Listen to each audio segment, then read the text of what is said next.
I went to someone for a project. Nakshe banate ho. It hurt me. I'm not the one who is doing nakshas. Then it took a long time for me to understand that maybe I am not ready for the world outside, or the world is not ready to understand what I possess in terms of my skills. Isn't it, Rishi? Long time, I think it is 25 years back, I struggled. Have you heard about what happened to people, and I know it is very dark humor right now, but who cross a certain age after living into an orphanage? 18 साल आप खत्म करते हो ना. If I am in an orphanage and if I complete 18 years, I am pushed out. Now you are on your own, right? We have taken care of you for 18 years, or whatever time I was there in the orphanage. Now you go out. Imagine what happens to that kid or that young adult as such.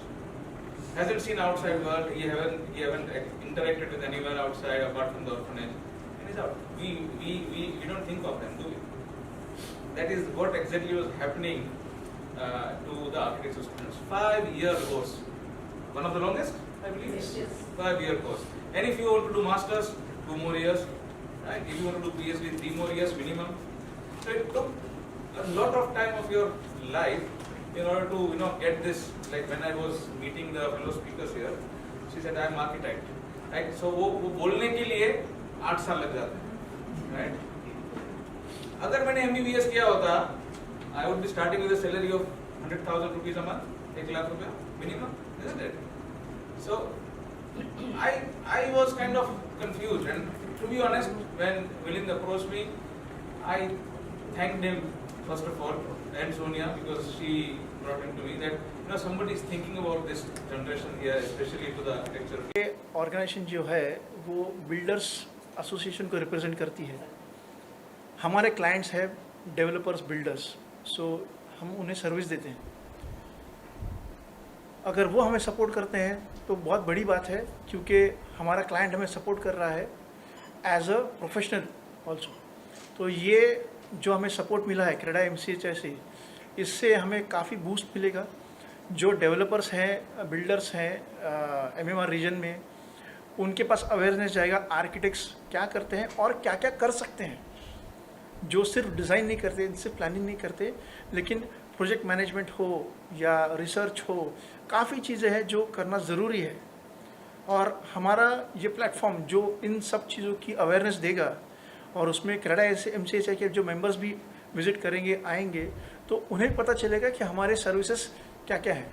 तो hopefully हम उन्हें और better सर्व कर पाएंगे through this programme. And हमारा जो association है और स्ट्रांग हो जाएगा बियॉन्ड हमारे से प्रोजेक्ट के जो सर्विसेज है उसके भी.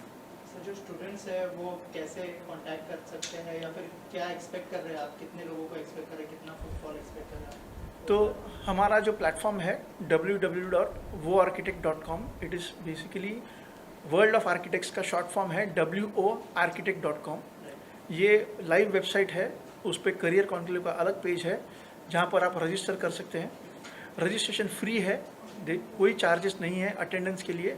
आप आर्किटेक्ट हो आइए, आप स्टूडेंट फॉर आर्किटेक्चर हो आइए, आप विजिटर हो आइए, और समझिए इस प्रोफेशन को और इस प्रोफेशन की क्षमता को. तो सब लोग आ सकते हैं, सब वेलकम है, ऐसा कोई रिस्ट्रिक्शन नहीं है ये बहुत इंक्लूसिव प्लेटफॉर्म है जहाँ पर कोई भी आके विजिट कर सकता है। ऑल्सो मैम, जब मैं सुन रहा था तो आपने एक मेंशन किया था कि लोगों को कंफ्यूजन है जब आप आर्किटेक्ट बोलते हो, कोई इंजीनियर समझता है, तो इस बारे में कुछ बताइए कि वो बात मैंने बहुत लिखी करी। राइट, कन्फ्यूजन तो है बिकॉज जब पेरेंट्स एडमिशन लेने आते हैं आर्किटेक्चर में तो पता ही नहीं होता आर्किटेक्चर क्या उन्हें दे पाएगा। तो हमें पहले ओरिएंटेशन पेरेंट का देना पड़ता है, 5 साल का लंबा कोर्स है, ये समझ ही नहीं है, जिसकी वजह से अभी ऐसे प्लेटफॉर्म्स, वो आर्किटेक्ट जो प्लेटफॉर्म इन्होंने बनाया है, these platforms are going to be the media कि जहाँ पे एक्चुअल अवेयरनेस हो।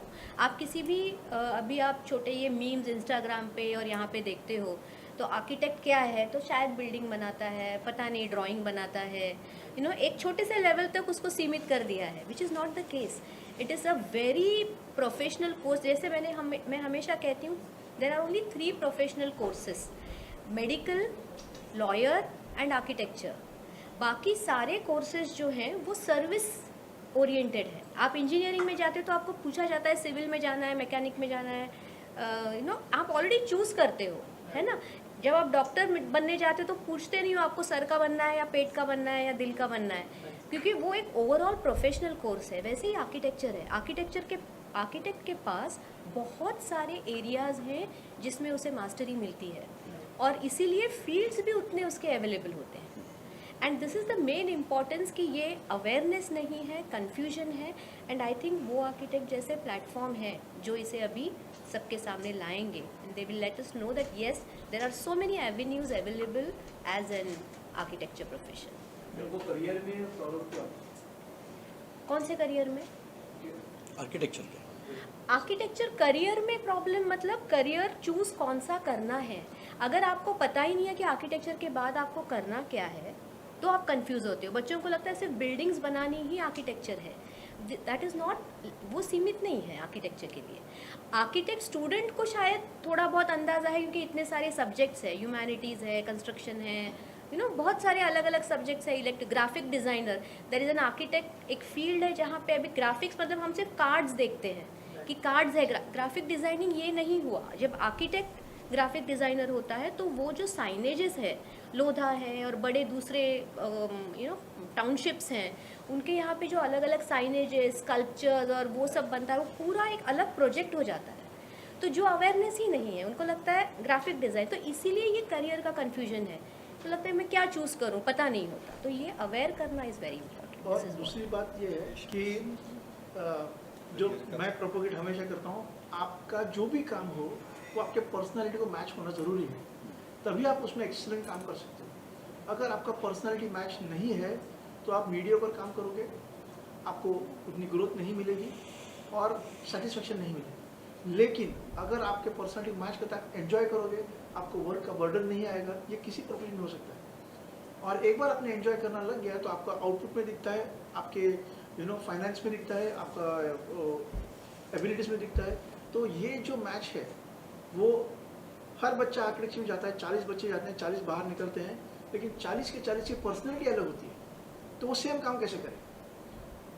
कोई इवेंट अच्छा मैनेज करता है, कोई लोगों से अच्छी बात करता है, कोई किताब अच्छी पढ़ता है, हर एक का रिस्पॉन्स अलग है, उसका लाइकिंग अलग है।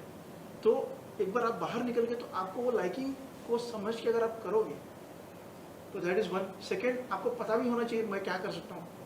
तो हमारा काम है थ्रू दिस प्लेटफॉर्म आपको फर्स्ट अवेयरनेस देना, देन इवेल्युएट करके आपको हेल्प करना कि भाई ये आपका बेटर एडवांटेजेस पार्ट है, और आपको कनेक्ट करना इधर उस टाइप के एम्प्लॉयर से या फिर इंस्टीट्यूशन से जहाँ आपको ग्रोथ कर सकते हैं। मैम लास्टली आपसे जानना चाहूँगा कि जब कोई स्टूडेंट यहाँ पर आएगा तो क्या क्या इवेंट्स होंगे जो उनको मतलब अटेंड करने मिलेंगे, जैसे करियर काउंसलिंग से लेकर, जैसे मैम ने कहा कि अवेयरनेस नहीं है, अवेयरनेस के बारे में और क्या क्या मतलब इवेंट्स हों, प्लान है वो देखना है स्टूडेंट्स के लिए, उस बारे में अगर कुछ शेयर करें तो। इवेंट्स के बारे में ऐसा है कि there are going to be exhibitors जो रहेंगे, उनके यहाँ पे वो इंटरेक्ट कर सकते हैं और नॉलेज ले सकते हैं कि कौन से डिफरेंट जॉब्स अवेलेबिलिटी है। Apart from physical exhibitors, online exhibitors भी रहेंगे जो हमारे प्लेटफॉर्म के थ्रू उनको अवेयरनेस होगा कि कितने डिफरेंट जॉब्स अवेलेबिलिटी है. ओके. उसके सिवाय भी अगर हमारे जो स्पीकर्स हैं जो डिफरेंट टॉपिक्स के बारे में अवेयरनेस देने वाले हैं to the visitors who are going to come. So not only the architects who are freshly graduated but the experience architects, जैसे अगर किसी ने 3 या 4 साल का एक्सपीरियंस ऑलरेडी ले चुके हैं as a consultancy in a consultancy firm, लेकिन उनके समझ में अभी आ गया है कि उनका जो इंटरेस्ट है वो में भी पॉलिसी मेकिंग जो है या रूल्स एंड रेगुलेशंस जो अपने कंट्री के फॉर्म होते हैं उसमें उनको ज़्यादा इंटरेस्ट आ रहा है. Okay. After doing the 3-4 years of job. So now how should he differently take his career to different path. तो ये सब बारे में हम बातें करेंगे, जानकारी देंगे जो आर्किटेक्ट्स आने वाले हैं उनको, और उसकी वजह से उसका जो करियर पाथ होगा वो करेक्ट राइट डायरेक्शन में वो नेविगेट कर सकेगा, पाथ को डायरेक्टली बिल्ड कर सकेगा. Thank you. और कुछ ऐड करना है सर आप लोग? आपको मैं काफी सारे पॉइंट्स ऐड किए. उस दिन भी प्रेस कॉन्फ्रेंस में कुछ पूछना आप तो उसके लिए भी सवाल बचा के रखेंगे और कुछ इंटरेस्टिंग आंसर्स हम भी ढूंढ के रखेंगे. एक तुम्ही सर मराठीत बोलला होतात. मराठीत बोलला. सो एक माझं अपील आहे सगळ्या आर्किटेक्ट्सना. नारायण राणे सर स्वतः येत आहेत ॲज चीफ गेस्ट. मी त्यांच्याशी पण चर्चा केली की सर तुम्ही या. हा काय मराठी हिंदी असं भाषीय विषय नाही आहे, पण मी हे एक महाराष्ट्रीयन म्हणून सांगतोय की महाराष्ट्रीयन लोक फार कमी बिझनेसमध्ये असतात, प्रोफेशनमध्ये असतात. तर जितके महाराष्ट्रीयन मुलं आहेत त्यांना आम्ही सांगू इच्छितो की तुम्ही पण तुमची प्रॅक्टिस सुरू करा ॲज अ आर्किटेक्ट. तुम्ही काम वाढवा, बिझनेस करा. वो आर्किटेक्टवरती तुम्हाला त्याचे ऑप्शन्स कळतील, काय आहे काय नाही, तुम्हाला काय सुटेबल आहे कळेल, आणि त्याच्यावरनं तुम्ही तुमची ग्रोथ करा. सो आणि हे ॲज अ सेड की हे यंग आर्किटेक्ट्स करताच नुसतं नाही आहे, सिनियर आर्किटेक्ट्स करता सुद्धा आहे, ज्यांना एका पॉईंटनंतर एक प्लॅटू येतो की आता पुढे मला काय करायचं कळत नाही आहे, सेम गोष्ट करून कंटाळलो आहे, तर काय डायरेक्शन चेंज करता येईल का, ह्या सगळ्या गोष्टीकरता हा प्लॅटफॉर्म आहे.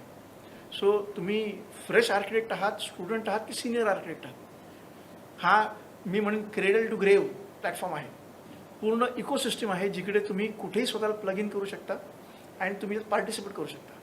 कोकणातल्या जो निसर्ग आहे सगळा किंवा कोल्हापूर आहे, पुणे आहे, हा जो सगळा निसर्ग आहे त्याच्यामध्ये आर्किटेक्ट जे नवीन जे स्टुडंट आहेत त्यांना कुठल्या प्रकारचं करिअर असू शकेल? तो चांगला प्रश्न विचारला. आमची प्रॅक्टिस प्रिडॉमिनंटली सिंधुदुर्ग रत्नागिरी डिस्ट्रिक्टमध्ये आहे. बरेचसे प्रोजेक्ट आमच्या इथे चालू आहेत आणि सर्वात आय वुड से महाराष्ट्रातले मागासलेले जे जिल्हे आहेत इन टर्म्स ऑफ डेव्हलपमेंट ते हे 2 जिल्हे आहेत ॲज कम्पेअर्ड टू ठाणे और समथिंग. तिकडे आता ग्रोथ खूप येते. कोकण रेल्वे आहे, आपला हायवे बॉम्बे गोवा हायवे बनतो आहे, पोर्ट येत आहेत. सो भयंकर ऑपॉर्च्युनिटी आहे, पण तुम्हाला तिकडे जाऊन त्या कल्चरशी समजून काम करावं लागतं, तिकडच्या लोकांना समजावं लागतं, तिकडच्या पॉलिसीजना समजावं लागतं. तुम्ही मुंबईतल्या डिझाईन तिकडे बसवू शकत नाहीत. आमचे क्लायंट सांगतात तुमच्या मुंबईतले किचन इकडे चालणार नाहीत. तुम्ही 7 फुटात किचन म्हणता, आमच्याकडे 7 फुटात काहीच होत नाही. छोट्या छोट्या न्युअन्सेस गोष्टी आहेत. तर तुम्हाला तिकडे शाळा बनत आहेत, कॉलेजेस बनत आहेत, हाऊसिंग कॉम्प्लेक्सेस बनत आहेत, रिसॉर्ट्स बनत आहेत, टुरिझम डेव्हलप होतं आहे. सो प्रोजेक्ट्स भरपूर आहेत, पण तुमच्यावरती की तुम्ही तिकडे पोचून काम करायला तयार आहात का. काय झालं आहे, जसं मेडिकल प्रोफेशनमध्ये आहे की लोकांना मुंबईत किंवा मेट्रो सिटीजमध्येच करायचं, गावात जायचं नाही आहे, तसं आमच्या प्रोफेशनमध्ये पण आहे. अनलेस तुम्ही त्या एरियातला तुम्ही तिकडे जात नाही तर कोकणपट्टा म्हणा की कुठेही तिकडे खूप काम आहे, सगळ्यांकरता आहे. काही कॉम्पिटिशनचं काही टेन्शन नाही आहे, पण जाऊन तुम्हाला काम करायची इच्छा असली पाहिजे. शेवटचा प्रश्न, आर्किटेक्ट आणि हे दोघेही पर्यावरण नाश करतायत की दोघे मिळून करत आहेत की तुमच्याकडे काय पर्याय नाही आहेत ना. सी आर्किटेक्टच्या शिक्षणातच आहे की त्यांनी पर्यावरणाचा विचार करत हे करायचा आहे. बिल्ट एन्व्हायरमेंटला एक दुसरी साईड आहे नॅचरल एन्व्हायरमेंट, म्हणजे जे आपण बांधतो त्याच्या अराउंड जे काही आहे ते सुद्धा आपल्याला त्याचं जतन करायचं आहे.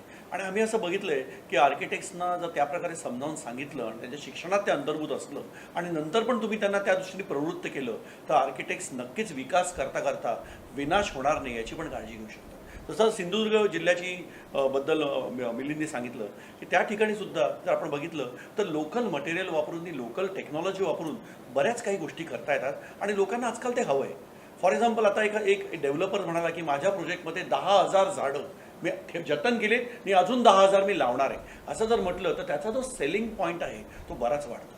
तर आर्किटेक्ट्सनी पण हा विचार करायची गरज आहे आणि त्यात बरेचसे आर्किटेक्ट ते करतायत. मला असं वाटतं नवीन पिढी जी आपण म्हणतो ती नवीन पिढीला आपण बाकीचं बरंच काही आपण बोलतो की ते या बाबतीत बरोबर आहेत की नाही, पण पर्यावरणाबद्दल नवीन पिढी ही आमच्या मागच्या इतर पिढ्यांपेक्षा खूप जागरूक Yes. आहे.